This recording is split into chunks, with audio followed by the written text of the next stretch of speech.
لهذا وما كنا لنهتدي لولا أن هدانا الله نحمده ونستعينه ونؤمن به ونتوكل عليه ونعوذ بالله من شرور أنفسنا ومن سيئات أعمالنا من يهده الله فلا مضل له ومن يضلل فلا هادي له ونشهد أن لا إله إلا الله وحده لا شريك له ونشهد أن محمدا عبده ورسوله أرسله بالهدى ودين الحق ليظهره على الدين كله ولو كره المشركون اللهم صل على محمد وعلى آل محمد كما صليت على إبراهيم وعلى آل إبراهيم وبارك على محمد وعلى آل محمد كما باركت على إبراهيم وعلى آل إبراهيم في العالمين إنك حميد مجيد أما بعد فإن خير الحديث كتاب الله وخير الهدي هدي محمد صلى الله عليه وسلم وشر الأمور محدثاتها وكل بدعة ضلالة أيها الناس أوصيكم وإياي أولا بتقوى الله رب اشرح لي صدري ويسر لي أمري واحلل عقدة من لساني يفقهوا قولي إن أريد إلا الإصلاح ما استطعت وما توفيقي إلا بالله عليه توكلت وإليه أنيب أعوذ بالله من الشيطان الرجيم بسم الله الرحمن الرحيم وعد الله لا يخلف الله وعده ولكن أكثر الناس لا يعلمون ظاهرا من الحياة الدنيا وهم عن الآخرة هم غافلون صدق الله العلي العظيم.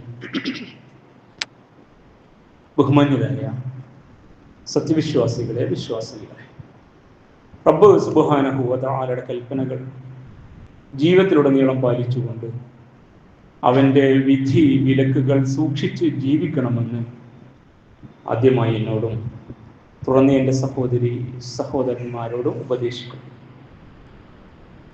വിശുദ്ധ ഖുർആൻ സൂറ യൂസുഫിൽ അല്ലാഹു സുബ്ഹാനഹു വ തആല പ്രവാചകന്മാരിൽ ഏതാനും ആളുകളുടെ ചരിത്രം വിശകലനം ചെയ്യുന്നുണ്ട്.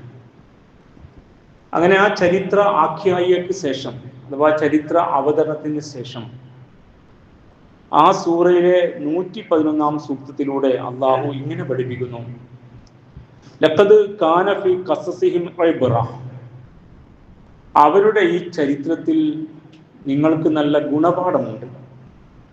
ലി ഉലിൽ അൽബാബ്, ചിന്തയുള്ള ബുദ്ധിയുള്ള മനുഷ്യർ. അപ്പൊ ഇത് വെറുതെ കഥ പറയുകയല്ല, ഇത് വെറുതെ ഒരു ഐതിഹ്യം പറയുന്നത് പോലെ പറഞ്ഞു പോവുകയല്ല. ഇത് പറയുന്നതിൻ്റെ പിന്നിൽ ഒരു വലിയ ലക്ഷ്യമുണ്ട് എന്നുള്ള പഠിപ്പിക്കുക. ആ ലക്ഷ്യം എന്താണെന്ന് വെച്ചാൽ, നിങ്ങൾ ബുദ്ധിയുള്ളവരാണെങ്കിൽ, ഉലുൽ അൽബാബ്, ലുബുള്ളവർ, കാമ്പും കഴമ്പുള്ളവർ, തലച്ചോറുള്ളവരാണെങ്കിൽ, ലഖദ് കാന ഫീ ഖസസിഹിം ഇബ്റത്തുൻ ലി ഉലിൽ അൽബാബ്, ബുദ്ധിയുള്ളവർക്ക് ഇതിൽ ഒരുപാട് പാഠങ്ങൾ ഈ ചരിത്രം നാം ഉൾച്ചേർത്ത് വെച്ചിട്ടുണ്ട്. മാ കാന ഹദീസൻ യുഫ്തറ, ഇത് ഐതിഹ്യമല്ല കേട്ടോ. ഖുർആൻ പറയുന്ന ഒരു ചരിത്രവും കെട്ടുകഥയല്ല. അങ്ങനെ ആർക്കെങ്കിലും തോന്നുന്നു എങ്കിൽ അവിടെ സാരമായ കുഴപ്പമുണ്ട് എന്നാണ് ഖുർആൻ ഈ പറയുന്നത്. മാ കാന ഹദീസൻ യുഫ്തറ, ഇത് കെട്ടുകഥകളല്ല, അഥവാ അടിസ്ഥാനങ്ങളില്ലാത്ത ഐതിഹ്യങ്ങളോ പുരാണങ്ങളോ ആ രീതിയിലുള്ള ഒന്നല്ല. വലാകിൻ തസ്ദീഖല്ലദീ ബൈന യദൈഹി, മുമ്പിലുള്ള യാഥാർത്ഥ്യങ്ങളാണ്. ഒരർത്ഥം അങ്ങനെയാണ്. വലാകിൻ തസ്ദീഖല്ലദീ ബൈന യദൈഹി, മുമ്പ് കഴിഞ്ഞു പോയ വേദങ്ങൾ ശരിവെച്ച കാര്യങ്ങളാണ്. വതഫ്സീല കുല്ല ഷൈഇൻ, എല്ലാറ്റിന്റെയും വിശദീകരണമായിട്ടാണ് ഈ ചരിത്രത്തെ നാം നിങ്ങളുടെ മുമ്പിൽ അവതരിപ്പിക്കുന്നത്. വഹുദൻ വറഹ്മത്തൻ ലിഖൗമി യുഅ്മിനൂൻ, അതിലെല്ലാം ഉപരി ലിഖൗമി യുഅ്മിനൂൻ, വിശ്വാസികളായ ആളുകൾ. പ്രത്യേകമായിട്ട് ഊന്നുകയാണ് നമ്മെ സംബന്ധിച്ച്. ലിഖൗമി യുഅ്മിനൂൻ, വിശ്വാസികളായ ആളുകൾക്ക് വഹുദ, ഇത് മാർഗദർശനമാണ്, ഇത് കുറെ വെളിച്ചമുണ്ട്. ഈ ചരിത്രം പറയുമ്പോൾ അതിനകത്ത് ഒരുപാട് വെളിപാടുകളെ പോലെ മാർഗദർശനങ്ങൾ, ഹുദ, അള്ളാഹ് ചേർത്ത് വെച്ചിരിക്കുന്നു. വറഹ്മ, ഇത് അള്ളാഹുവിന്റെ ഒരു കാരുണ്യമാണ്. നിങ്ങളിങ്ങനെ ഏതാനും ആത്മീയതയുടെ സാരോപദേശത്തിന്റെ മാത്രം ചില പേജുകൾ കൊണ്ട് ബാക്കിയുള്ള കാര്യങ്ങളൊക്കെ എങ്ങനെ നടന്നാലും കുഴപ്പമില്ല എന്ന നിലക്ക് നിങ്ങളെ അങ്ങ് കയറൂരി വിട്ടില്ല തമ്പുരാൻ. നിങ്ങളുടെ ജീവിതവുമായി ബന്ധപ്പെട്ട വിഷയങ്ങൾക്ക് വേണ്ട ആദർശവും അതിന്റെ വിശദീകരണവും അതിന്റെ നിയമക്രമങ്ങൾ, ഹുക്കും, ശറായി ഹുക്കും, ഫത്വ, മതവിധി അതെല്ലാം നൽകിയതോടൊപ്പം നിങ്ങൾ ജീവിക്കുന്ന ഒരു സാമൂഹ്യ ക്രമത്തിനകത്ത് ഉണ്ടായി വരുന്ന സംഭവഗതികളിൽ ശരിയായ നിലപാട് മനസ്സിലാക്കാൻ പറ്റുന്ന ചരിത്ര യാഥാർത്ഥ്യങ്ങളെ അള്ള ചേർത്ത് വെച്ചിരിക്കുന്നു. എത്ര സുന്ദരമായ വിശകലനമാണെന്ന് ആലോചിച്ച് നോക്കൂ നിങ്ങൾ. അതുകൊണ്ട് ഇത് അള്ള നിങ്ങളോട് കാണിച്ച കാരുണ്യാണ്. ഏതാനും ഏടുകളുമായിട്ട് നിങ്ങൾ ജീവിക്കുന്നു എന്ന് വിചാരിക്കുക. നമുക്ക് പരിചയമുള്ള ഇതര മതക്കാരെ പോലെ അവിടെ കയ്യിൽ കുറച്ച് സാരോപദേശങ്ങളൊക്കെ ഉണ്ട്, ആത്മീയമായ കുറച്ച് ക്രമങ്ങൾ, ധ്യാനങ്ങൾ, അങ്ങനെയൊക്കെയാണ്. പിന്നെ അതിനകത്ത് ഓരോരുത്തരും തങ്ങളുടേതായ രീതിയിൽ വികസിപ്പിക്കുന്ന ചില കൾട്ട് സമ്പ്രദായങ്ങൾ, ചില ആത്മീയ കേന്ദ്രങ്ങൾ, ആത്മീയ ഗുരുക്കന്മാർ, അവരുടെ രീതികൾ, ഇങ്ങനെയൊക്കെയാണ്. അതിനൊന്നും മതപരമായ അല്ലെങ്കിൽ വേദപരമായ അടിസ്ഥാനങ്ങൾ ഉണ്ടാവില്ല. പക്ഷെ അങ്ങനെ നിങ്ങളെ വിട്ടില്ല നാഥൻ. നിങ്ങൾക്ക് വേണ്ടതെല്ലാം ലഭ്യമാകുന്നു. ഇനി വരാനിരിക്കുന്ന കാലത്ത് നിങ്ങളുടെ ഈ സാമൂഹ്യ ക്രമത്തിനകത്ത് സംഭവിക്കാവുന്ന ഏതേത് വിഷയങ്ങളുണ്ടോ ആ വിഷയങ്ങൾക്ക് സമാനമായ ചരിത്ര പശ്ചാത്തലം വെച്ചുകൊണ്ട് നിങ്ങൾക്ക് കാര്യങ്ങൾ മനസ്സിലാക്കാൻ പറ്റുന്ന ശരിയായ ഗൈഡ് ലൈൻ, മാർഗദർശനം, ഗൈഡൻസ്, അതാണ് ഈ സംഭവങ്ങൾ. അപ്പൊ ചരിത്രങ്ങളെ അങ്ങനെയാണ് ഖുർആൻ പഠിപ്പിക്കുന്നത്. അതൊരു വലിയ സംഭവമാണ്. ഇതിങ്ങനെ ഓതി വിടുകയാണ്, നമ്മെ സ്വാധീനിക്കുന്നില്ല. നാട്ടിലെന്ത് നടന്നാലും കുഴപ്പമില്ല, നമ്മൾ ഖത്മ് തീർത്തുകൊണ്ടിരിക്കും. അങ്ങനെയാണ്. ആ കടന്നു പോകുന്ന വരികളിൽ ഇങ്ങനെ ഒരു ഉൾക്കാഴ്ച നാഥൻ ചേർത്ത് വെച്ചിരിക്കുന്നു. അതിൽ ഞങ്ങൾക്ക് ഇന്ന പാഠങ്ങൾ ഉൾക്കൊള്ളേണ്ടതുണ്ട്, ഇന്ന രീതിയിലാണ് ഈ കാര്യങ്ങളെ മനസ്സിലാക്കേണ്ടത്. അവിടെ നാഥന്റെ ഒരു കയ്യൊപ്പുണ്ട്. സംഭവിച്ച വിഷയത്തിൽ ഇങ്ങനെ നാഥൻ അതിനെ വിശകലനം ചെയ്ത് പറഞ്ഞിട്ടുണ്ട്. അതിന്റെ പശ്ചാത്തലത്തിൽ ഇന്ന രീതിയിലാണ് മണ്ണിൽ നിലകൊണ്ട ആ മുസ്ലിം സമൂഹം ഖൈറു ഉമ്മത്തായിട്ട് അതിന്റെ ആദ്യ തലമുറ, തിരുനബിയും കൂട്ടരും സഹാബയെ കിറാം റളിയല്ലാഹു തആല അൻഹും സല്ലല്ലാഹു അലൈഹി വസല്ലം, അവരങ്ങനെയാണ് കടന്നുപോയത്. ഇതൊന്നും മറന്നുകൊണ്ടായിരിക്കരുത് ഞങ്ങളും മണ്ണിൽ നിലകൊള്ളേണ്ടത് എന്ന യാഥാർത്ഥ്യം നിങ്ങൾക്ക് മനസ്സിലാക്കി തരാൻ വേണ്ടിയാണ് ഹുദം വ റഹ്മത്തൻ ലിഖൗമി യുഅ്മിനൂൻ, സൂറ യൂസുഫ് 111 വചനം. നിങ്ങൾക്ക് മാർഗദർശനമായി, വെളിച്ചമായി, അതുപോലെ തന്നെ അള്ളാന്റെ കാരുണ്യമായിട്ട് ഈ സംഭവത്തെ വെച്ചിരിക്കുന്നത്. ഇത് ആമുഖമായിട്ട് പറഞ്ഞത് വീണ്ടും ഒരു യാഥാർത്ഥ്യം മനസ്സിലാക്കാൻ വേണ്ടിയാണ്. ഖുർആനിൽ ചരിത്രം വായിക്കുമ്പോൾ ഈ ബോധത്തോടു കൂടിയായിരിക്കണം വായിക്കുന്നത്. കഴിഞ്ഞ ഖുത്ബയിൽ നമ്മൾ സൂറത്ത് റൂമിന്റെ ആദ്യ ഭാഗത്തെ 5 വചനങ്ങളെ ഇതിവൃത്തമാക്കിക്കൊണ്ട് പേർഷ്യ റോമൻ യുദ്ധത്തെ കുറിച്ച് പറഞ്ഞു.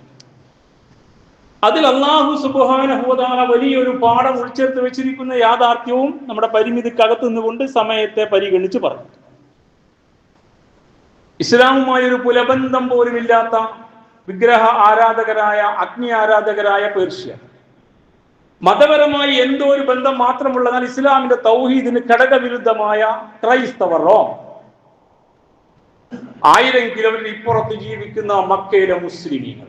എന്താണ് ഇതിന്റെ ബന്ധം എന്ന് നമുക്കൊരു വേള ചിന്തിച്ചാൽ മനസ്സിലാക്കാൻ ഇത്തിരി പ്രയാസമാകും. അങ്ങനെ ചില പ്രയാസങ്ങൾ നമ്മെ എങ്ങനെയോ പിടികൂടിയത് കൊണ്ടായിരിക്കണം ആ സംഭവത്തെ ഖുർആൻ ഇത്ര സവിസ്തരമായി പ്രതിനിധീകരിച്ചു. അതുകൊണ്ട് അറിയണം, അവിടെ കിസ്ര ജയിച്ചു, ഇവിടുത്തെ മക്കയിലെ മുസ്ലിമീങ്ങൾ മാനസികമായി പ്രതിസന്ധിയിലായി. ഗസയും ഇറാനും ഒക്കെ അവർക്ക് ഏൽക്കുന്ന ആഘാതങ്ങൾ ഇവിടുത്തെ മുസ്ലിമീങ്ങളെ മാനസികമായി ആഘാതത്തിലേൽപ്പിക്കുന്നത് പോലെ. അങ്ങനെ ഒരു ബന്ധമുണ്ട് ഇതിന്, അതങ്ങനെ പറയാതിരിക്കാൻ പറ്റില്ല. അവിടുത്തെ പേർഷ്യയുടെ വിജയം മക്കയിലെ മുശ്രിക്കീങ്ങൾക്ക് ആഹ്ലാദം ഉണ്ടാക്കി. അവർ തെരുവിലിറങ്ങി ആഘോഷിച്ചു. കഅബയുടെ പരിസരത്ത് ആർപ്പുവിളികളും ഹുറേ വിളികളുമായി. കുറെ അധികം സഹാബത്ത് വീട്ടിലിരുന്നു, പുറത്തിറങ്ങാൻ പറ്റാതെ. അങ്ങനെയുള്ള വിജയം ഉണ്ടായി കഴിഞ്ഞാൽ പിന്നെ അങ്ങനെ സംഭവിക്കാം. നമ്മുടെ നാട്ടിൽ രാഷ്ട്രീയം അങ്ങനെയൊക്കെ തന്നെ. അപ്പൊ അള്ളാഹ് ഇടപെട്ടു. അങ്ങനെ നിങ്ങൾ നിസ്സഹായരായിട്ട് പോകരുത്. അള്ളാഹുവിൽ നിങ്ങൾക്കൊരു വിശ്വാസം ഉണ്ടാവും, തമ്പുരാന്റെ ഇടപെടൽ ഉണ്ടാകും. അത് അവന്റെ ഒരു സുന്നത്തുണ്ട്, സുന്നത്തുള്ള അള്ളാഹിന്റെ ഒരു ചര്യ, ഒരു ക്രമാനുസരണം നടന്നു പോകും. അവിടെയൊക്കെ ശക്തമായി എഴുന്നേറ്റ് നിൽക്കാൻ നിങ്ങളെ വിശ്വാസം നിങ്ങളെ കരുത്തരാക്കണം.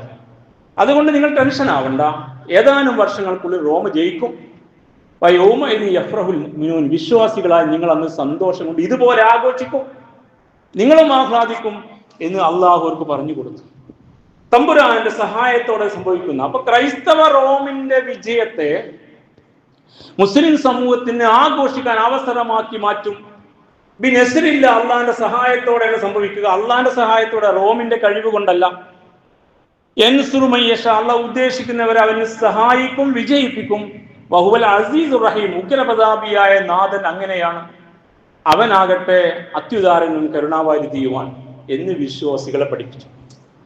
മക്കീ സൂറയായ ഖുറാനിന്റെ ക്രമത്തിൽ 30-ാമത് അധ്യായമായ ഈ റോമയുടെ പേര് പരാമർശിക്കുന്ന ഈ അധ്യായത്തിന്റെ ആദ്യ ഭാഗത്ത് ഈ യുദ്ധം നടന്നത് പ്രവാചകത്വത്തിന്റെ 5-ാം വർഷത്തിലാണ്, മക്കയിലാകുന്നത്. വിജയം സംഭവിച്ചു റോമിന്റെ അത് പ്രവാചകത്തിന്റെ 15-ാം വർഷത്തിൽ, അഥവാ ഹിജ്റ 2-ാം വർഷത്തിൽ മദീനയിലെത്തിയിരിക്കുന്ന മുസ്ലിം സമൂഹം. ആ 2-ാം വർഷം ബദറിന്റെ വിജയം ഉണ്ടായി, റോമയുടെ വിജയം ഉണ്ടായി. നാട്ടിൽ ബദറിന്റെ വിജയം, അഥവാ ജസീറത്തുൽ അറബിൽ ബദറിന്റെ വിജയം മുസ്ലിമീങ്ങൾക്ക് വിജയമായി. അവർ അങ്ങേയറ്റ സന്തോഷത്തിലാണ്, അൽഹംദുലില്ലാഹ്. അന്താരാഷ്ട്ര തലത്തിലേക്ക് നോക്കുമ്പോൾ, ലോകാർഷം നോക്കുമ്പോൾ, ലോക ശക്തിയിൽ പേർഷ്യ ജയിച്ചു നിൽക്കുക. ആ പേർഷ്യയെ തോൽപ്പിച്ച് റോമയാകുന്ന ശക്തി വിജയിച്ചു. ഇരട്ടി മധുരം മുസ്ലിമീങ്ങൾക്ക്. അങ്ങനെയുള്ള ഇരട്ടി മധുരങ്ങൾ ഉണ്ടാവും. ജയിച്ചത് റോമയാണെങ്കിലും ഈ ജസീറത്തുൽ അറബിൽ അത് മുസ്ലിമീങ്ങൾക്ക് വലിയ ധൈര്യം. അപ്പൊ അള്ളാന്റെ സഹായത്തോടെ റോം ജയിക്കുമെന്ന് പറഞ്ഞതിന് ശേഷം പിന്നീട് ഖുർആൻ ഈ അധ്യായത്തിൽ ഉദ്ദേശിച്ച 2 സൂക്തമാണ് ഇന്ന് മുഖദ്ദിമയിൽ ഓതി വെച്ചത്. നമ്മുടെ ഊന്നൽ അവിടെയാണ്. വിശുദ്ധ ഖുർആൻ പറയുന്നത് വഅദല്ല, ഇത് അള്ളാന്റെ വാഗ്ദാന. അപ്പോ പ്രവാചകത്തിന്റെ 5-ാം വർഷം കിസ്ര ജയിച്ച് റോം പരാജയപ്പെട്ടപ്പോൾ മക്കയിലെ സംഘപരിവാരത്തിന്റെ ആക്ഷേപ, പരിഹാസ, കുത്തുവാക്ക്, ഉപദ്രവങ്ങൾക്ക് വിധേയരായ മുസ്ലിമീങ്ങൾ നുബുവത്തിന്റെ 15-ാം വർഷം, അഥവാ മക്കയിൽ നിന്ന് മദീനയിലേക്ക് ഹിജ്റ വന്ന ശേഷം 2-ാം വർഷം റോമ ജയിച്ചപ്പോൾ അന്ന് പറഞ്ഞ ആ വാഗ്ദാനം സംഭവിച്ചു. ഇത് അള്ളാന്റെ വാഗ്ദാനം. അള്ളാന്റെ വാക്കിൽ വിശ്വാസികൾക്ക് ബലം കണ്ടെത്താൻ കഴിയണം. ഈമാനിന്റെ കരുത്ത് അവിടെയാണ്. ലോകത്ത് പലതും നടക്കും. അപ്പോഴൊക്കെ നിരാശപ്പെടുന്ന ഒരു കൂട്ടർ, അല്ലെങ്കിൽ നിസ്സഹായരായി പോകുന്ന ഒരു കൂട്ടർ.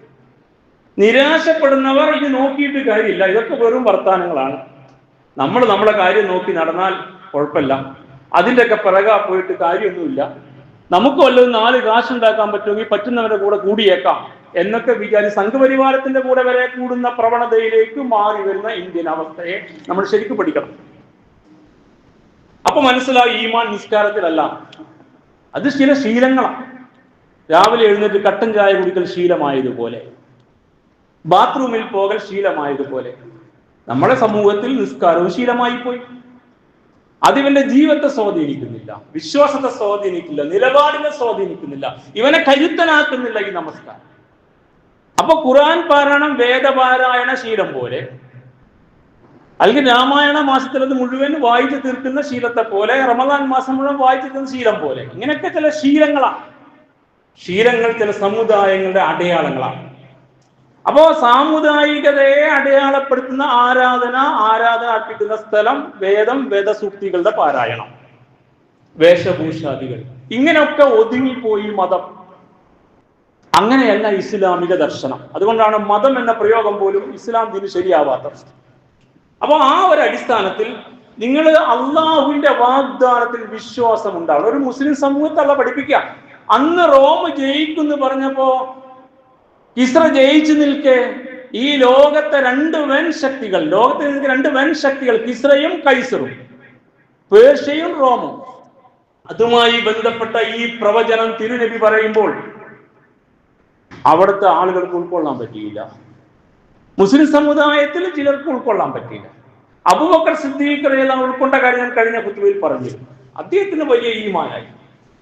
അങ്ങനെ അള്ളാഹുവിന്റെ വർത്തമാനത്തിൽ ഈമാൻ കൊള്ളാൻ കഴിയണം എന്ന് ബോധ്യപ്പെടുത്താൻ അള്ളാഹ് പറയാം. ഇപ്പൊ കണ്ടില്ലേ, നിങ്ങൾ മദീനയിലെത്തി, 2 വർഷം കഴിഞ്ഞു, ബദറിൽ വിജയമുണ്ടായി, ഇതാ നേരത്തെ റോമിന്റെ വിജയം ഉണ്ടായി, നിങ്ങളിപ്പോൾ ഉയർന്നു നിൽക്കുകയാണ്. എന്തൊരു ഇസ്സത്താണ് മുസ്ലിം സമൂഹത്തിന്.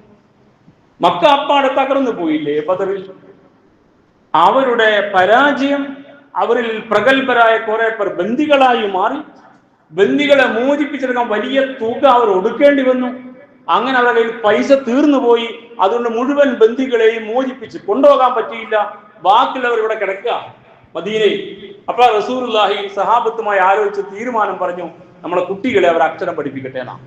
ഇതൊക്കെ പഠിക്കേണ്ട ചരിത്രം. അവ സാമ്പത്തികമായി തകർന്നു. ഇപ്പൊ നടന്നുകൊണ്ടിരുന്ന യുദ്ധത്തിൽ ഒരു പോസ് വന്നിരിക്കും, നിർത്തും. അമേരിക്ക സാമ്പത്തിക തകർന്നു എന്നാ പറയുന്നത്. ഇതിനൊക്കെ പഠിക്കണം. വിഷയം പഠിക്കുമ്പോൾ അവിടെയൊക്കെയാണ് ഈമാൻ മനസ്സിലാക്കുക. ഇതൊക്കെ യാഥാർത്ഥ്യങ്ങളാ. അപ്പുറത്ത് ബോംബിട്ട് തകർക്കുമെന്ന് പറയാ.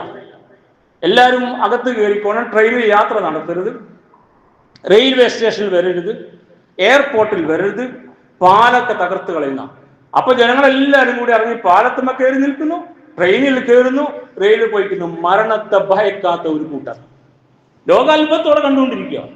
നമുക്ക് ഈ ഈമാൻ മനസ്സിലായിട്ടില്ല. കാരണം നമ്മുടെ രാഷ്ട്രീയത്തെയും മതത്തെയും കാണുന്നത് ആരൊക്കെയോ പഠിപ്പിച്ച കള്ളിക്കോളം കാത്തു നിന്നിട്ടാ.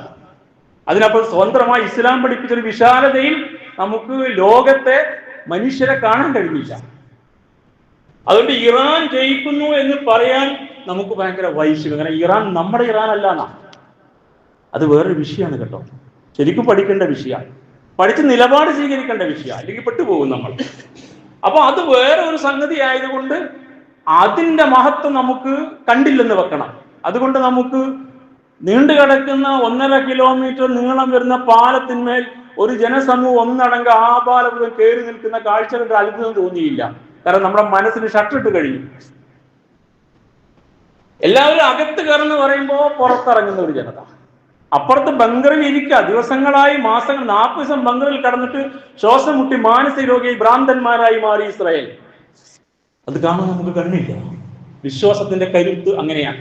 അത് മരണത്തെ സ്വപ്നം കാണും, സ്വർഗത്തെ സ്വപ്നം കാണും, പ്രതിസന്ധിക്ക് നടുവിൽ സ്വർഗത്തിന്റെ മണം അനുഭവിക്കും.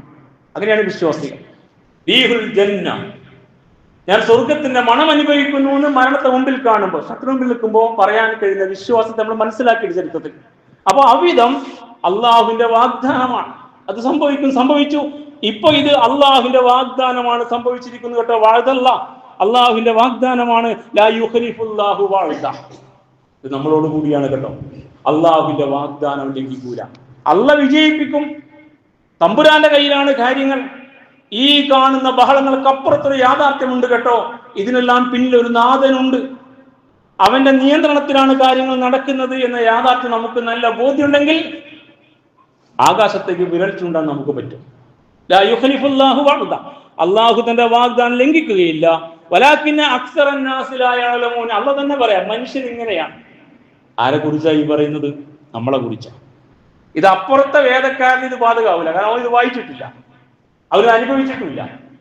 ഈ റോമിന്റെ വിജയത്തെ കുറിച്ച് പറഞ്ഞത് നമ്മളാ വായിച്ചത്, നമ്മളാ അറിഞ്ഞത്, വഹീന്റെ പിൻഗാമികളായിട്ടുള്ള ആളുകൾ. അപ്പുറത്തെ റോമക്കാരൻ പിന്നീട് അറിഞ്ഞിട്ടുണ്ടാവാൻ ചിലപ്പോ. മക്കയിൽ നിന്ന് കച്ചവടത്തിന് പോയ ആളുകൾ പറഞ്ഞിട്ടുണ്ടാവും, ആള് മുഹമ്മദ് ഇങ്ങനെയൊക്കെ പറയുന്നുണ്ട് കേട്ടോ, നിങ്ങൾ ജയിക്കുന്നു എന്ന് ചിലപ്പോൾ പറഞ്ഞിട്ടുണ്ടാവാം. ആ കാതോട് കാതോരം വിവരത്തിനപ്പുറത്ത് അവർക്കുണ്ടോ ഈ അറിവ്? ഇല്ല. എന്നാൽ ഇവിടെയുള്ള മറ്റു നമ്മുടെ നല്ല വേദക്കാർക്കുണ്ടോ ഈ അറിവ്? ഇല്ല. ഈ അറിവിന്റെ നേർ ഗുണഭോക്താക്കൾ ഞാനും നിങ്ങളുമാണ്. എങ്കിൽ നമ്മളോടുള്ള പറയാ, വലാകിന്ന അക്സറൻ നാസി ലാ യഅലമൂൻ. പക്ഷെ അധികം ആളുകൾക്കും കാര്യങ്ങളുടെ കിടപ്പറിയില്ല. യാഥാർത്ഥ്യം മനസ്സിലാക്കാൻ പറ്റുന്നവർ കുറച്ചേ ഉള്ളൂ ഈ സമുദായത്തിനകത്ത്.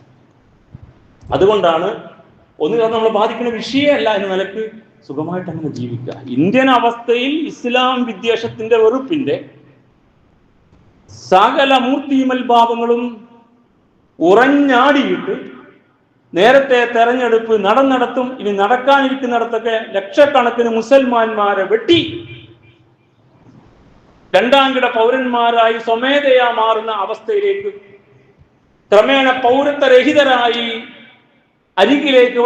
അരികവൽക്കരിക്കപ്പെടുന്ന അവസ്ഥയിലേക്ക്, അതിനുശേഷം രാഷ്ട്രരഹിതരായി ബംഗ്ലാദേശിൽ കടത്തപ്പെടാൻ പോകുന്ന അവസ്ഥയിലേക്ക് മാറിക്കൊണ്ടിരിക്കുന്ന പ്രക്രിയ അനുസരിച്ച് നടന്നുകൊണ്ടിരിക്കെ അസ്വസ്ഥപ്പെടാത്ത മുസ്ലിം മനസ്സുകൾ.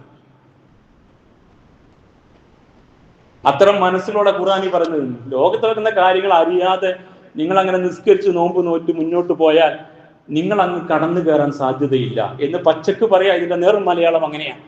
അതുകൊണ്ട് കുറെ ആളുകൾ ഒന്നും മനസ്സിലാക്കുന്നില്ല എന്ന് പറയുമ്പോൾ നമ്മൾ ആകെ മനസ്സിലാക്കിയ ദീൻ എന്താണെന്ന് ചിന്തിക്കുക, അതിനപ്പുറത്ത് മനസ്സിലാക്കാൻ ശ്രമിക്കുക. അതിനാ തമ്പുരാൻ അവന്റെ വിലപ്പെട്ട ഗ്രന്ഥത്തിലെ വിലപ്പെട്ട പേജുകളിലെ വിലപ്പെട്ട വിവരങ്ങളിൽ ഈ യാഥാർത്ഥ്യം ചേർത്ത് വെച്ചിരിക്കുന്നത്. അതുകൊണ്ട് കെട്ടുകഥകളായി മനസ്സിലാക്കരുതെന്ന് സൂറ യൂസുഫിലെ സൂക്തം വളരെ യാഥാർത്ഥ്യമാണ്. യഅലമൂന ളാഹിറ മിനൽ ഹയാത്തി ദുനിയ. ആളുകൾ എങ്ങനെയാണ് വിലയിരുത്തുക? അടുത്ത ആയത്ത് സൂറത്ത് റൂമിലെ 7-ാമത് വചനം. യഅലമൂന, അവർക്ക് അറിയുന്നത് ളാഹിറ മിനൽ ഹയാത്തി, ദുനിയാവിലെ പ്രകടമായ ചില കാര്യങ്ങളാണ്, ഉപരിപ്ലവമായ കാര്യങ്ങൾ. അപ്പോ ശക്തിയുള്ളത്, ആയുധ ശക്തിയുള്ളത് അമേരിക്കക്കാണ്. അമേരിക്ക കൊടുക്കുന്ന പണത്തിന്റെ ആയുധത്തിന്റെ ബലം മികവ് പിന്നെയുള്ള ഇസ്രായേലിനാണ്. അന്യായമായും ഗസത്തോൽ വിധി എഴുതി ആര്? മുസൽമാന്മാർ. അതുകൊണ്ട് ഗസയിലെ ലക്ഷക്കണക്കിന് മനുഷ്യരെ തിന്നുകൊണ്ടിരിക്കുന്ന കാഴ്ച തീൻമേശയിൽ ഭക്ഷണം കഴിച്ചുകൊണ്ടിരിക്കെ തുറന്നു വെച്ച TV ലൈവായി കാണുമ്പോഴും വായിട്ട ഉരുളയുടെ രുചിക്ക് മാറ്റം വരാത്ത മുസൽമാൻ, അത് ആസ്വദിച്ച് ഇറക്കാൻ തടസ്സമില്ലാത്ത മനസ്സിന്റെ ഉടമകളായ മുസൽമാന്മാർ. അങ്ങനെ വായിക്കണം പുതിയ കാലത്ത്. ഇത്തിരി കടന്ന വർത്തമാനം പറഞ്ഞിട്ടേ കാര്യമുള്ളൂ. കാരണം ജീവച്ഛവങ്ങളായി ജീവിക്കുന്ന മനുഷ്യർക്ക് ഈ മണ്ണിൽ, ഇന്ത്യയിൽ കാലുറപ്പിക്കാൻ ഇനി കഴിയില്ല. നിങ്ങൾ ആഗ്രഹിച്ചാലും ഇല്ലെങ്കിലും നിങ്ങൾ എടുത്തെറിയപ്പെടും ഒരു സമരമുഖത്തേക്ക് വരാനിരിക്കുന്ന ഭാവിയിൽ. അത് ബുദ്ധിയുള്ള ഇന്ത്യയിലെ മുസ്ലിം പണ്ഡിതന്മാർ മനസ്സിലാക്കിയിരിക്കുന്നു. നിങ്ങൾ എത്ര ആഗ്രഹിച്ചാലും ഇല്ലെങ്കിലും ശരി, നിങ്ങളുടെ സംവിധാനത്തിനകത്ത് അധികകാലം സ്വാസ്ഥ്യത്തോടെ പോകാൻ നിങ്ങൾക്ക് കഴിയില്ല. നിങ്ങളും വെയിലേക്ക് എടുത്തെറിയും, നിങ്ങളും വറചട്ടിയിലേക്ക് എടുത്തെറിയപ്പെടും. കാരണം മുൻഗാമികൾ അനുഭവിച്ചത് നമ്മളായിട്ട് അനുഭവിക്കാതെ കാലം കടന്നു പോവില്ല. അവരനുഭവിക്കുന്നത് നമ്മളെ ബാധിക്കില്ല എന്ന് പറയാൻ നമ്മുടെ കയ്യിൽ എന്തുണ്ട് ന്യായം? അതുകൊണ്ട് ഈ യാഥാർത്ഥ്യം ശരിക്കും നിങ്ങൾ അറിയണം. നിങ്ങൾ പ്രകടമായിട്ട് കാര്യങ്ങളെ വിലയിരുത്തി സമാധാനിക്കുക. അതുകൊണ്ട് ഇറാനെ അടിച്ചാൽ കുഴപ്പമൊന്നുമില്ല. അമേരിക്കയുടെ താവളങ്ങൾ നമ്മുടെയൊക്കെ നാട്ടിലുണ്ടല്ലോ, നമുക്കൊന്നും പറ്റില്ല എന്ന് വിചാരിച്ചു നമ്മുടെ അറബി തമ്പുരാക്കന്മാർ. എന്നിട്ട് ഞാനും നിങ്ങളും വിധി എഴുതി നമ്മുടെ അറബ് രാഷ്ട്രങ്ങളിലേക്ക് എന്തിനാണ് ഇറാൻ മിസൈൽ അയക്കുന്നത്? നമുക്കതിന്റെ രാഷ്ട്രീയം പോലും മനസ്സിലായില്ല. ഇവിടുത്തെ മുസ്ലിം അല്ലാത്ത മനുഷ്യപ്പറ്റിന്റെ മാനവികതയുടെ മൂല്യങ്ങൾ മുറുകെ പിടിക്കുന്ന ആക്ടിവിസ്റ്റുകൾക്ക് മനസ്സിലാകുന്ന യാഥാർത്ഥ്യം പോലും നിസ്കാരത്തഴമ്പുകാരന് മനസ്സിലാകുന്നില്ല. മനസ്സിലായാലും നിസ്കാരത്തഴമ്പുകാരൻ അംഗീകരിക്കില്ല. അത്രത്തോളം കാപ്പട്യത്തിന്റെ കൈകാലൊച്ച രൂപങ്ങളായിട്ട് നമ്മൾ മാറിപ്പോയി പുതിയ കാലത്ത്. അമേരിക്കയുടെ സുഖ സംവിധാനത്തിനകത്ത് ഞങ്ങൾക്കങ്ങനെ തുടരാം. അവിടെ ഗസ തകർന്നാലും കുഴപ്പമില്ല, വെടി നിർത്തുമ്പോൾ ഞങ്ങൾ ലക്ഷക്കണക്കിന് ടൺ വിഭവങ്ങൾ കൊടുത്തയച്ച് ഞങ്ങളെ ബാധ്യത പൂർത്തിയാക്കും എന്ന് വിചാരിച്ചു. എൻ്റെ വീട്ടിൽ ആരോ കയറി എന്നെ ആക്രമിച്ചു എന്ന് വിചാരിക്കുക. ഞാനും എൻ്റെ കുട്ടികളും ജീവിക്കുന്ന വീട്ടിൽ അയൽക്കാരായ നിങ്ങൾ ആ സമയത്ത് മിണ്ടാതിരിക്കും. അങ്ങനെ എൻ്റെ വീട് ഇടിച്ച് നിരപ്പാക്കി എൻ്റെ കുടുംബാംഗങ്ങൾ പലരെയും തീർത്ത് കളഞ്ഞിട്ട് ഈ അക്രമി പോയപ്പോ നിങ്ങൾ വെള്ളം കൊണ്ടും ജ്യൂസ് കൊണ്ടും അരി കൊണ്ടൊക്കെ വരിക എൻ്റെ അടുത്ത്, മരുന്ന് കൊണ്ടും പ്ലാസ്റ്റർ കൊണ്ടൊക്കെ. ഈ വിരോധാഭാസത്തെ എങ്ങനെ മനസ്സിലാക്കണം ചിന്തിക്കണം പുതിയ കാലത്ത്. അപ്പൊ നമ്മൾ നൽകുന്ന ലക്ഷക്കണക്കിന് റിയാലിന്റെ സേവനത്തിൽ നമ്മുടെ ഇസ്ലാമിക ബന്ധത്തെ അവസാനിപ്പിച്ചിട്ട് നിങ്ങൾ പള്ളിയിൽ പോയി നിസ്കരിച്ചും ഖുർആൻ അടിച്ച് വിതരണം ചെയ്തും യതീംഖാനക്ക് പൈസ കൊടുത്ത് മുന്നോട്ട് പോയാൽ തീരുന്ന ബാധ്യതയേ ഉള്ളൂ. മനുഷ്യ സമൂഹത്തോട് നിങ്ങൾ ആരാണ് പഠിപ്പിച്ചത് എന്ന ചോദ്യമാണ് ഖുർആൻ ചോദിക്കുന്നത്. അത് ഇത്തിരി കടന്നൊരു ചോദ്യമാണ്. അങ്ങനെയല്ല ഇസ്ലാം, അങ്ങനെയല്ല ഇസ്ലാം. അതുകൊണ്ട് സൂറത്ത് റൂമിലെ സംഭവഗതികളെ വിശദീകരിച്ചുകൊണ്ട് ഈ ആയത്തിന്റെ പശ്ചാത്തലം വെച്ചുകൊണ്ട് മഹാരഥന്മാർ മുഫസ്സിരീങ്ങൾ 5 പാഠങ്ങൾ പഠിപ്പിക്കുന്നുണ്ട്.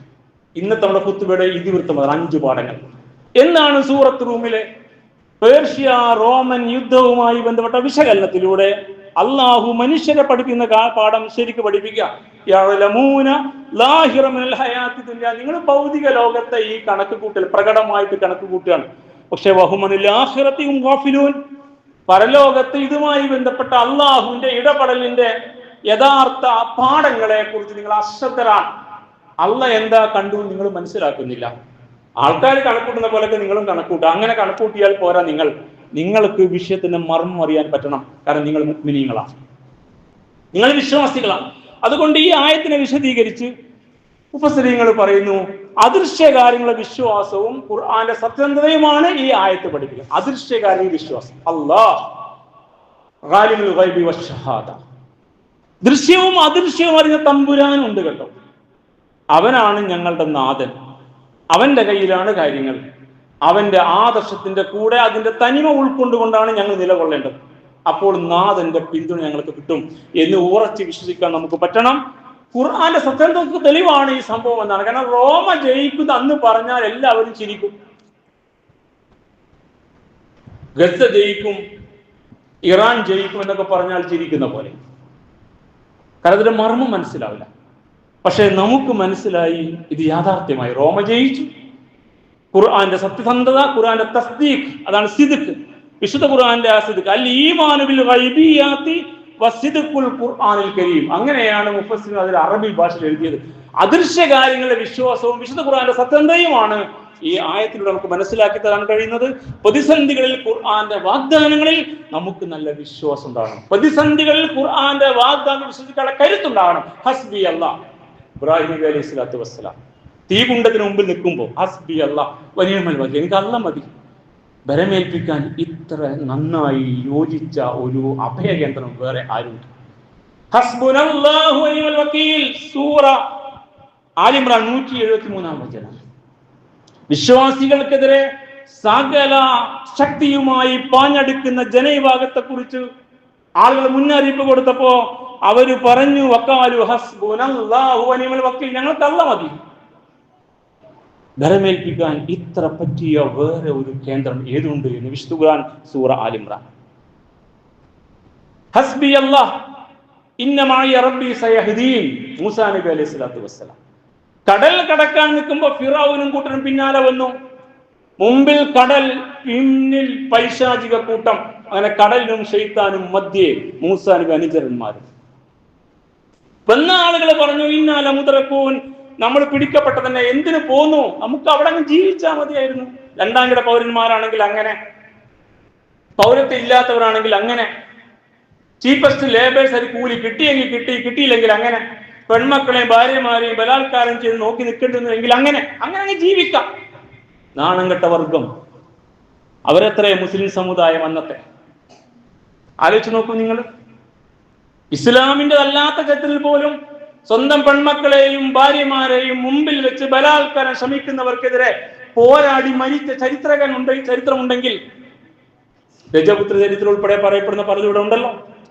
എങ്കിൽ അങ്ങോട്ട് പോലും വളരാൻ കഴിയാതെ പോയ കൂട്ടർ, അതാണ് ഈ സംഭവം. അപ്പൊ മൂസാ നബി പറഞ്ഞു, അല്ല, അങ്ങനെയല്ല കേട്ടോ, നിങ്ങൾക്ക് തെറ്റി. ഇന്നമായ റബ്ബി സയഹ്ദീൻ, എന്റെ കൂടെ റബ്ബുണ്ട്, അവൻ എനിക്ക് വഴി കാണിച്ചു തരും. അപ്പോഴാണ് കടലടിക്കാൻ പറഞ്ഞത്. അവിടെയാണ് കടൽ രണ്ടായി പിളർന്നത്. അവിടെയാണ് വഴിയുണ്ട. പ്രാപഞ്ചിക നിയമങ്ങളെ മാറ്റിമറിക്കും തമ്പുരാൻ. കത്തുക എന്ന തീയിന്റെ പ്രാപഞ്ചിക നിയമത്തെ, കരിക്ക നിയമത്തെ മാറ്റിമറിച്ചപ്പോൾ ഇബ്രാഹിം നബിക്ക് തീ തണുപ്പുള്ളതായിട്ട് മാറി. ഇവിടെ കടൽ രണ്ടായിട്ട് മാറി നിന്നു. അപ്പൊ അങ്ങനെ ഒരു നാഥനുണ്ട് അവിടെ എന്ന വിശ്വാസം ഉണ്ടാകണം നമുക്ക് എന്നാണ്. ഇത് ഈമാൻ കാര്യം ചൊല്ലിപ്പടിച്ചാൽ ഉണ്ടാവില്ല, ഇസ്ലാം കാര്യം പ്രയോഗവൽക്കരിച്ചിട്ട് മാത്രം ഉണ്ടാവില്ല. അതെല്ലാം ഉഷാറാവണം. പക്ഷെ അതിനേക്കാൾ ഉപരിയായി വിശ്വാസത്തെ സ്വന്തം ഹൃദയത്തിലേക്ക് എടുത്തു വെക്കാൻ, അതിനകത്ത് അതിനെക്കുറിച്ച് ആലോചിക്കാൻ, ചിന്തിക്കാൻ നമുക്ക് കഴിയണം. അതുകൊണ്ടാണ് സൂറ റൂമില് ലില്ലാഹിൽ അംറു മിൻ ഖബ്ലു വമിൻ, മുമ്പും ഇപ്പോഴുമൊക്കെ അള്ളാന്റെ കയ്യിലാണ് കേട്ടോ കാര്യങ്ങൾ എന്ന് പറഞ്ഞത്. അള്ളാന്റെ കയ്യിലാ കാര്യങ്ങൾ. ഇതൊരു ആത്മവിശ്വാസം. അതുകൊണ്ട് ഗസക്കാർക്ക് പരാതിയില്ല. അവർ നിങ്ങളോട് പരാതി പറഞ്ഞോ? ഇല്ല. അവർ അള്ളാഹുവോടാണ് പരാതി പറഞ്ഞത്. ഇപ്പോൾ അവർ ജീവിക്കുക ആ മണ്ണിൽ തന്നെ, ടെന്റിൽ, മതിയായ ഭക്ഷണവും വെള്ളവും ഇല്ലാതെ. അതൊരു വിശ്വാസി സമൂഹം. അത്ഭുതപ്പെടുക. അവരുടെ അവസ്ഥ കണ്ട് ഇസ്ലാം സ്വീകരിച്ച ആളുകളെ നിങ്ങൾക്ക് അറിയണമെങ്കിൽ നിങ്ങളൊന്ന് യൂട്യൂബിൽ കയറിയിട്ട് അടിച്ചു നോക്കാം. പാശ്ചാത്യ ലോകത്ത് നിന്ന് ഒരുപാട് പേർ ഈ മനുഷ്യരുടെ ഈ ഈമാനികമായ കരുത്ത് അവരെ ഇസ്ലാം പഠിപ്പിക്കാൻ പ്രേരിപ്പിച്ചു. അങ്ങനെ മുസ്ലിമീങ്ങളായില്ല. എന്റെയും നിങ്ങളുടെ ഈമാൻ തൊട്ട അയൽപ്പക്കക്കാരനെ വരെ സ്വാധീനിക്കില്ല. നാളെ അവനായിരിക്കും നമുക്കെതിരെ സംഘപരിവാരത്തിന്റെ ആഹ്വാനം ഉൾക്കൊണ്ടുകൊണ്ട് കടന്നു വരിക. നമ്മുടെ കയ്യിൽ ഇസ്ലാം അങ്ങനെയൊക്കെയേ ഉള്ളൂ എന്ന് നമ്മൾ ഈ കാലത്ത് അറിയണം. രണ്ടാമതായിട്ട് വലിയ പ്രത്യാശയും ശുഭപ്രതീക്ഷയും നൽകുന്ന സംഭവമാണ് ഈ ആയത്തിൽ അല്ലാഹു ഉൾച്ചേർപ്പിച്ചത് വിശ്വാസികൾക്ക് എന്ന് മുഫസ്സിരീങ്ങൾ പറയുന്നു. അൽ അമലു വത്തഫാഉൽ ഫിൽ അസിമാത്ത്. വലിയ ശുഭപ്രതീക്ഷ. ഇവിടെ വിശ്വാസം ശുഭപ്രതീക്ഷയാണ്. അല്ല പറഞ്ഞു റോം ജയിക്കും. അവർ കരുത്തരായി. പിന്നെ അവർ വീട്ടകത്തിരുന്നില്ല, അങ്ങാടിയിലേക്ക് ഇറങ്ങി. അതാ അബൂബക്കറും ഇറങ്ങിയത് റളിയല്ലാഹു തആല. നമുക്കങ്ങനെ ശുഭപ്രതീക്ഷ ഉണ്ടാകും. തിരുനബി ശുഭപ്രതീക്ഷ പഠിപ്പിച്ച വ്യക്തിയാണ്. മക്കയിൽ അടികൊണ്ടുകൊണ്ടിരിക്കുക. ഖബ്ബാബ് റളിയല്ലാഹു തആല അൻഹു തിരുനബിയുടെ അടുക്കൽ വന്ന് ഇരുന്നിട്ട് താഴ്വര ചാരത്തിൽ വിശ്രമിക്കുന്ന നബിയുടെ അടുക്കൽ വന്നിരുന്നിട്ട് തന്റെ കുപ്പായങ്ങൾ പൊക്കി കാണിച്ചു കൊടുത്തു. പുറത്ത് ചൂടുവെച്ച പാടുകളാണ്. ഇരുമ്പ് പഴുപ്പിച്ച് ചൂടുവെച്ചിട്ട് രക്തവും ചെലവും ഒലിച്ചുകൊണ്ടിരിക്കുന്ന വ്രണങ്ങൾ, വാ തുറന്നിരിക്കുന്ന അവസ്ഥയിൽ, ഭീകരമായ അവസ്ഥയിൽ, മസിലൊന്നും നേരെ ഇല്ലാത്ത ഒരവസ്ഥയിൽ അത് തുറന്നു കാണിച്ച റസൂലെ, പ്രാർത്ഥിക്കുന്നില്ലേ നിങ്ങൾ ഞങ്ങൾക്ക് വേണ്ടി? ഞങ്ങൾക്ക് വേണ്ടി സഹായം തേടുന്നില്ലേ? ഞങ്ങൾക്ക് വേണ്ടി പ്രാർത്ഥിക്കുന്നില്ലേ? നീ സഹാബി ചോദിക്കുമ്പോൾ അനുഭവിച്ച പീഡനം അങ്ങേയറ്റം. റസൂലുള്ളാഹി എഴുന്നേറ്റിരുന്ന് പുഞ്ചിരിച്ചുകൊണ്ട് പറഞ്ഞു, ഇതൊക്കെ മുമ്പ് അനുഭവിച്ചതാ. കടുത്ത പീഡനങ്ങൾ അനുഭവിച്ചിട്ടുണ്ട് മുൻഗാമികൾ. ഇരുമ്പിന്റെ ചീർപ്പ് കൊണ്ട് അവരുടെ ശരീരത്തിൽ ചീകിയിട്ട് അസ്ഥിയും മാംസവും വേർതിരിച്ചിട്ടുണ്ട്. ഈർച്ചവാള് കൊണ്ട് നെറുകെ പിളർന്ന് രണ്ടാക്കിയ മനുഷ്യരീരം. ജീവനോടെ കുഴിച്ചു മൂടപ്പെട്ടവർ, തീയിലെറിയപ്പെട്ടൊക്കെ സംഭവിച്ചിട്ടുണ്ട്. ഈ മാർഗം അങ്ങനെയാ. ഇതിങ്ങനെ സുഖമായി ഉണ്ട് ഉറങ്ങി ഒരു പ്രയാസമില്ലാതെ നിസ്കരിച്ച് നോമ്പ് നോറ്റ് അങ്ങനെ തീർക്കാവുന്ന ഒരു ജീവിതമായിരിക്കും വിശ്വസിക്കേണ്ടതില്ല എന്നാണ് ഈ പഠിപ്പിക്കുന്നത്. അല്ലെങ്കിൽ ഹബീബ് എന്താ അങ്ങനെ പറഞ്ഞത്? വേറെന്തെല്ലാം പറയാൻ പറ്റും ഈ പാവപ്പെട്ടവനെ ആശ്വസിപ്പിക്കാൻ? എന്നിട്ടൊരു വർത്തമാനം, വലാകിന്നകും തസ്തഅജിലൂൻ, നിങ്ങൾ ധൃതി കാണിക്കുകയാണ്. നിങ്ങൾക്ക് ഇസ്ലാമിന്റെ മാർഗത്തിൽ ഉറച്ചു നിന്നുകൊണ്ട് പ്രതിസന്ധികളെ തരണം ചെയ്ത് നിങ്ങളുടെ മുമ്പിൽ വരുന്ന വിഷയങ്ങളെ കരുത്തോടെ അഡ്രസ് ചെയ്ത് ആ മാർഗത്തിൽ അള്ളാഹ് നൽകിയ നിർദ്ദേശാനുസാരം മുന്നോട്ട് പോകാൻ നിങ്ങൾ കരുത്തില്ലാത്തവരായി പോയോ? എന്തിനാ ഇത്ര ധൃതി? വലാകിന്നകും തസ്തഅജിലൂൻ, നിങ്ങൾ ധൃതി കാണിക്കുകയാണ്.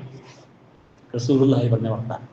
എന്നിട്ട് അടികൊണ്ടുകൊണ്ട് മക്കയിൽ ജീവിക്കുന്ന ഏതാനും അനുയായികൾ മാത്രമുള്ള ഒരു പ്രസ്ഥാനത്തിന്റെ നായകൻ, ഒരു സമുദായത്തിന്റെ നേതാവ് പറഞ്ഞ വർത്തമാനം, വല്ലാഹി പടച്ചവനാണ് സത്യം, ലയുതിമ്മന്നല്ലാഹു ഹാദൽ അംർ, ഈ ദൗത്യം അല്ലാഹ് പൂർത്തീകരിക്കും. ഇതാണ് ശുഭപ്രതീക്ഷ.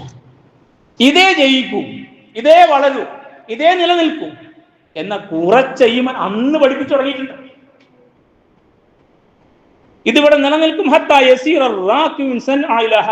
യമനിന്റെ ഒരു അറ്റമാകുന്ന സൻഅ മുതൽ യമന്റെ മറ്റേ അറ്റമാകുന്ന ഹളറമൗത്ത്. മക്കയേക്കാൾ കരുത്തുള്ള രാഷ്ട്ര സംവിധാനം യമൻ. മക്ക ഒരു നാട്ടുരാജ്യ, അപ്പുറത്ത് മദീന വേറെ നാട്ടുരാജ്യം, തായിഫ് വേറെ നാട്ടുരാജ്യം. ഇങ്ങനെ അതിന്റെ ഭൂ വിസ്തൃതി വളരെ പരിമിതമാണ്, ഒരു ഗോത്ര സമൂഹം പോലെ അങ്ങനെയൊക്കെ ഉള്ളൂ. പക്ഷെ ഇത് യമൻ രാഷ്ട്ര, വിശാലമായ രാഷ്ട്രം. അന്ന് കൊല്ലും കൊലയും കൊള്ളിയൊപ്പം നിർബാധം നടക്കുന്ന കള്ളക്കടത്തുകാർക്ക് മേൽക്കൈയുള്ള യമനെ നോക്കിയിട്ട് അള്ളാന്റെ റസൂൽ പറയാം, സൻഅ മുതൽ ഹളറമൗത്ത് വരെ ഒരു യാത്രാ സംഘത്തിന് സ്വസ്ഥമായി നടക്കാൻ പറ്റും. ലാ യഖാഫു ഇല്ലല്ലാഹ്, പടച്ചോനെ മാത്രം ഭയന്നാൽ മതിയാവും. വസ്സീബ അലാ ഗനമി, യാത്രാ സംഘത്തിന്റെ പാല് കുടിക്കാൻ കൂടെ കൊണ്ടുപോകുന്ന ആട്ടിൻ പറ്റത്തെ ചെന്നായ പിടിക്കുമെന്ന് നോക്കിയാൽ മതി. വേറെ ഒരാളും ഈ യാത്രാ സംഘത്തെ കൈവെക്കാത്ത, ഇവിടെ കയ്യിലെ വിഭവങ്ങൾ ആരും തട്ടിയെടുക്കാത്ത, കൊള്ളയെടുക്കാത്ത ഒരു സ്വസ്ഥതയുടെ ഒരു യമൻ ഉണ്ടാകും എന്ന് റസൂലുള്ളാഹി പറയാം. വലാകിന്നകും തസ്തഅജിലൂൻ, നിങ്ങൾ ധൃതി കാണിക്കുക, ഇത്തിരി ക്ഷമിക്കണം, ഇത്തിരി അനുഭവിക്കണം, ഇത്തിരി മാർഗത്തിൽ കരുത്തോടെ മുന്നോട്ട് പോകണം. അങ്ങനത്തെ വിപ്ലവാവേശത്തിന്റെ വക്താക്കൾ വിശ്വാസികൾ മാറണം. നമസ്കാരം പഠിപ്പിച്ചില്ലാത്ത മക്കയിൽ പഠിപ്പിച്ച പാടാ. അന്ന് നമസ്കാരം നിർബന്ധമായിട്ടില്ല കേട്ടോ, നമ്മുടെ കയ്യിൽ നമസ്കാരം മാത്രമേ ഉള്ളൂ. അത് നിസ്കാരം നിർബന്ധമാകാത്ത മക്കയിൽ അടികൊള്ളുന്ന ഒരു സമൂഹത്തിന് ശുഭപ്രതീക്ഷ നൽകുന്ന റസൂലുള്ളാഹി പറഞ്ഞ വർത്തമാനം. അങ്ങനെ ശുഭപ്രതീക്ഷ ഉണ്ടാകും. ഇസ്ലാമിൽ നമുക്ക് നല്ല ശുഭപ്രതീക്ഷ, ഈമാൻ അങ്ങ് ഉറച്ചിട്ട് തീർച്ചയായും അത്ഭുതങ്ങൾ സംഭവിക്കും. അലല്ലാഹ് നമ്മുടെ പ്രാർത്ഥനയും പിന്തുണയുമായിട്ട് ലോകാടിസ്ഥാനത്തിലുടനീളം പ്രതിസന്ധി അനുഭവിക്കുന്ന മുസ്ലിം സമുദായത്തോട് ഐക്യദാർഢ്യം പ്രഖ്യാപിച്ചുകൊണ്ട് കരുത്തോടെ അവരുടെ വേദന നമ്മുടെ വേദനയായി നോവായി അനുഭവിക്കാൻ കഴിയുന്ന അവിടെ സന്തോഷങ്ങൾ നമുക്ക് സന്തോഷാതിരേകത്താൽ നമ്മുടെ ഉൾപ്പുളകങ്ങളായി ആഹ്ലാദ അഭിനന്ദനങ്ങളായി മാറുന്ന, ഹൃദയത്തിൽ സന്തോഷത്തിന്റെ ആന്തോളനങ്ങൾ വിരിയിക്കുന്ന അവസ്ഥയിലേക്ക് അവരുമായിട്ട് താതാത്മ്യപ്പെടാൻ നമുക്ക് കഴിയുന്നിടത്ത് ഈ പറയുന്ന യാഥാർത്ഥ്യം നമുക്ക് മനസ്സിലാവും. അങ്ങനെ ഒരു ലോകാടിസ്ഥാനത്തിലെ ഇസ്ലാമിക സമൂഹത്തിന്റെ സ്നേഹവും ഐക്യവും അവിടേക്ക് നമ്മൾ എത്തിയില്ല. പാർട്ടി അടിസ്ഥാനത്തിൽ ആ സ്നേഹം, സംഘടനയാണ് നമ്മളെ നിയന്ത്രിക്കുക. അപ്പൊ സംഘടന സ്നേഹിക്കണ്ടെന്ന് പറഞ്ഞാൽ സ്നേഹിക്കൂല, സ്നേഹിക്കണ്ട സ്നേഹിക്കും. അത്രത്തോളം വിഡ്ഢികളായി പോയ കൂട്ടരാണ് ഇന്നത്തെ മുസ്ലിം സമുദായം. കൊടിയുടെ നിറവും സംഘടനാ സംവിധാനവും മാത്രം നോക്കിയിട്ട് അതിനകത്ത് ജീവിക്കാൻ ശ്രമിക്കുന്ന അടിമകൾ, അതിനപ്പുറത്ത് വിശാലമായ ഇസ്ലാമിക ലോകത്ത് ഖുർആൻ വരച്ചു കാണിക്കുന്ന ആ വിശാല ജീവിക്കുന്ന അടിമകളല്ലാത്ത സ്വതന്ത്രരായ മുസൽമാന്മാർ, തമ്പുരാന്റെ കീഴിൽ, തമ്പുരാൻ മാത്രം മുകളിൽ, അന റബ്ബുക്കും ഫഅബ്ദൂൻ, ഞാനാണ് നിങ്ങൾക്ക് മുകളിൽ, നിങ്ങൾ എനിക്ക് മാത്രം വഴിപ്പെടണം എന്ന് പഠിപ്പിച്ച ഇസ്ലാമിന്റെ വിശാലതയിലേക്ക് വളരാൻ കഴിയുന്ന മുസൽമാന്മാരായിട്ട് മാറുന്നിടത്തെ ഈ പറയുന്ന ലോകാടിസ്ഥാനത്തിലെ വിഷയങ്ങളെ കണ്ടും കേട്ടും നിലപാട് സ്വീകരിക്കാൻ കഴിയുന്ന സൂറത്തുൽ റൂം പഠിപ്പിച്ച മുസൽമാന്മാരായിട്ട് മാറും. അതുകൊണ്ട് അള്ളാഹു ഈ വിഷയം കൃത്യമായിട്ട് പഠിപ്പിച്ചത്. അപ്പൊ ആ അടിസ്ഥാനത്തിൽ നിലപാടുള്ളവരായിട്ട് മാറണം. അപ്പൊ രണ്ടാമത് പാടുക നല്ല ഉറച്ച ശുഭപ്രതീക്ഷ. തിരുനബി മക്കയിൽ നിൽക്കാൻ വയ്യാതെ നാട് വിടുക. ഒരു നാട്ടിൽ നിൽക്കാതെ നാട് വിടുമ്പോൾ എന്തുമാത്രം നിസ്സഹായാവസ്ഥയാണ്, ആലോചിച്ച് നോക്കൂ. അങ്ങനെ അബൂബക്കർ സിദ്ദീഖും റസൂലും മദീനയിലേക്ക് സാധാരണ മക്കക്കാര് പോകാത്ത വഴിയിലൂടെ സഞ്ചരിച്ചു കൊണ്ടിരിക്കെ വീട്ടിൽ നിന്ന് റസൂൽ രക്ഷപ്പെട്ടു എന്ന് അറിഞ്ഞപ്പോ എത്രയോ ആയിരക്കണക്കിന് ഒട്ടകങ്ങൾ ഇനാമായിട്ട് നൽകാം മുഹമ്മദിനെ തലവെട്ടി വരുന്നവർക്കെന്ന് മക്കക്കാർ വാഗ്ദാനം ചെയ്തിരിക്കെ മുഹമ്മദിനെ തേടി പുറപ്പെട്ട ചെറുപ്പക്കാരിൽ ഒരാൾ സുറാഖത്ത് ബിൻ മാലിക്കിൽ അതിരജിക്കാരൻ സുറാഖത്ത് നബിയെ കണ്ടു. വീരശൂര പോരാളിയ ഖുറൈശിലെ ഓടിച്ചെന്ന്, ഖുറൈശിലെ മക്കയിലെ മുസ്ലിംകളോട് തിരുനബിയുടെ ഒട്ടകത്തിനടുത്തേക്ക് കുതിരയെ പായിച്ചു കൊണ്ടിരിക്കെ സുറാഖയുടെ കുതിരയുടെ കാലുകൾ മണ്ണിൽ ആണ്ടുപോയി. കാലുകൾ മണ്ണിൽ ആണ്ടുപോയപ്പോൾ കുതിര ഉറക്ക മുദ്രയിടാൻ തുടങ്ങി. തിരുനബി അബൂബക്കർ സിദ്ദീഖ് റളിയല്ലാഹു തആല അൻഹു സ്വല്ലല്ലാഹു അലൈഹി വസല്ലം ഇത് കേട്ട് തിരിഞ്ഞു നോക്കി. കുതിരപ്പുറത്ത് കാലുകൾ മണ്ണിൽ ആണ്ടുപോയ കുതിരയുടെ പുറത്ത് അതിന്റെ കടിഞ്ഞാൺ വലിച്ചുകൊണ്ട് കുതിരയെ മുക്തനാക്കാൻ ശ്രമിക്കുന്ന സുറാഖയെ കണ്ടു റസൂലുള്ളാഹി സ്വല്ലല്ലാഹു അലൈഹി വസല്ലം. തിരുനബി ഒട്ടകം ഇറങ്ങി വളരെ സാവകാശം നടന്നു വന്ന് സുറാഖ അടുക്കൽ. സുറാഖ പേടിച്ചു പോയി, രക്ഷപ്പെടാൻ മാർഗമില്ല, തന്നെ മുഹമ്മദ് കൊന്നുകളയോ എന്ന് പേടിച്ചു. തിരുനബി സുറാഖയുടെ കുതിരയുടെ കാലുകൾ മണലിൽ നിന്ന് മുക്തമാക്കാൻ സഹായിച്ചുകൊണ്ട് കുതിരയെ സ്വതന്ത്രമാക്കി. എന്നിട്ട് സുറാഖയുടെ കയ്യിലെങ്ങ് പിടിച്ചു. എന്റെ കൈയുയർത്തി പിടിച്ചിട്ട് പറഞ്ഞു, യാ സുറാഖ കൈഫ ബികൈദ അൽബസകല്ലാഹു സിവാറ കിസ്റ. കൈഫ ബിക എങ്ങനെയുണ്ടാകും, യാ സുറാഖ സുറാഖ ഇദാ അൽബസകല്ലാഹു സിവാറ കിസ്റ. കിസ്റ പേർഷ്യൻ കിസ്റ, സൂറത്ത് റൂമിലെ പേർഷ്യൻ കിസ്റ. കിസ്റയുടെ കയ്യിൽ അണിയുന്ന കങ്കണങ്ങൾ, അധികാരത്തിന്റെ അടയാളമാകുന്ന മുത്തുകൾ പതിച്ചെടുത്ത വള, അത് നിന്റെ കയ്യിൽ അല്ലാഹ് അണിയിച്ചാൽ എങ്ങനെയുണ്ടാവും? ഒരു നാട്ടിൽ നിൽക്കാൻ നിവൃത്തിയില്ലാതെ നാട് വിട്ടു പോകുമ്പോ ഒരു പ്രവാചകന്റെ വർത്തമാനത്തിന്റെ കരുത്തും പ്രതീക്ഷയും നമുക്കെന്തേ പാഠമാകാതെ? നിന്റെ കയ്യിൽ സുറാഖയുടെ വള അല്ലാഹ് അണിയിച്ചാൽ എങ്ങനെയുണ്ടാകും? സുറാഖ അന്തം വിട്ട് നിൽക്കുക. പുറത്തിങ്ങനെ തട്ടിയിട്ട് സുറാഖയെ ഉണർത്തി റസൂൽ. കാരണം മൂപ്പർക്ക് തന്നെ വിശ്വസിക്കാൻ പറ്റുന്നില്ല. അപ്പൊ വിശ്വസിക്കാൻ കഴിയാതെ തിരുനബിയുടെ മുഖത്തേക്ക് ഇങ്ങനെ അത്ഭുത സ്തബ്ധനായി നോക്കുന്ന സുറാഖയെ നോക്കി റസൂൽ പറഞ്ഞു, അതെ, ഇന്ന് കിസ്ര ഭരിക്കുന്ന ഹുർമുസിന്റെ മകനുണ്ടല്ലോ, അവന്റെ കയ്യിലെ അധികാരത്തിന്റെ വള നിന്റെ കയ്യിൽ അള്ളാഹു അണിച്ചാൽ എങ്ങനെയുണ്ടാകുന്ന? സുറാഖ് നായിസായിപ്പോയി. അവൻ കുതിരയെ ഓടിച്ചിട്ട് മക്കയിലേക്ക് മടങ്ങി. തിരുനബിയെ കണ്ടത് മിണ്ടിയില്ല. മുസ്ലിമായിട്ടല്ല, ഇതൊരു കരുത്ത, ഒരു വിശ്വാസിയുടെ അള്ളാഹുവിലുള്ള ശുഭപ്രതീക്ഷ കൊണ്ട് അവൻ കരുത്തനായിട്ട് സംസാരിക്കും. തിരുനബി അബൂബക്കറും മദീനയിൽ. ബാക്കി കൂടി പറയാം. പിന്നീട് ഉമർ ഖത്താബിന്റെ കാലത്ത് ഈ കിസ്ര, നമ്മൾ പറയുന്ന ഈ പാഠഭാഗം, ഈ പറയുന്ന കിസ്ര പേർഷ്യ ഇസ്ലാമിന് വിധേയമായി. അങ്ങനെ യുദ്ധമൊക്കെ കഴിഞ്ഞിട്ട് കിസ്രയുടെ കൊട്ടാരത്തിലേക്ക് ഉമർ ഫാറൂഖും സഹാബത്തും വന്നിരിക്കുക. ഉമർ ഖത്താബ് കിസ്രയുടെ ഖജനാവിലേക്ക് കിസ്രയുടെ തലയിൽ വെക്കുന്ന കിരീടവും മുത്തുകൾ എന്തെന്ന് പതിച്ച, കയ്യിലാണ് ഈ പറഞ്ഞ ഖുർആനിൽ പറഞ്ഞ ഹദീസിൽ പറഞ്ഞ കങ്കണ വളയും എടുത്തു കൊണ്ടുവന്നിട്ട് സമൂഹത്തിലേക്ക് നോക്കിയിട്ട് ഉമർ, അയിന സുറാഖ്, സുറാഖ് എവിടെ? ഈ സുറാഖ്, അന്ന് ഈ സുറാഖ് ഇസ്ലാമിലുണ്ട്. ഉമർ ഖത്താബിന്റെ കാലം ഈ സംഭവം സുറാഖ് ഓർമ്മയുണ്ടല്ലോ. ജനങ്ങളെ വകഞ്ഞു മാറ്റി സുറാഖ് ഇങ്ങനെ മുമ്പിലേക്ക് വന്നു. ഉമർ ഖത്താബ് ഈ കിരീടം സൂറാക്കയുടെ തലയിൽ വെച്ച് കിസയുടെ ഈ വള സൂറാക്ക കൈ എണീച്ച് രണ്ടുപേരും കെട്ടിപ്പിടിച്ച് കരഞ്ഞു. അന്നത്തെ കാലത്ത് നാട് വിടുമ്പോൾ ഒരു പ്രവാചകൻ പറഞ്ഞ ശുഭപ്രതിഷ്ഠ വർത്തമാനം മണ്ണിൽ പൂവണിയ, ഇങ്ങനെയാണ് ഇസ്ലാം.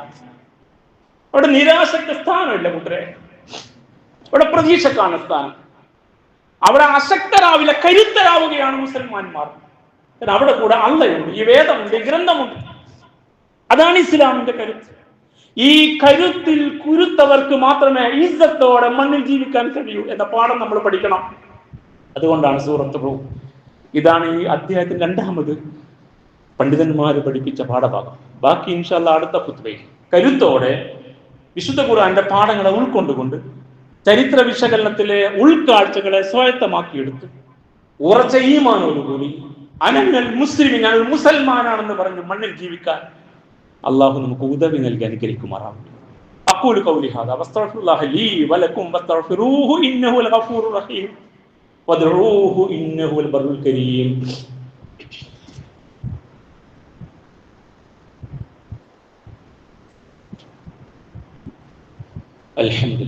അൽഹംദുലില്ലാഹി റബ്ബിൽ ആലമീൻ.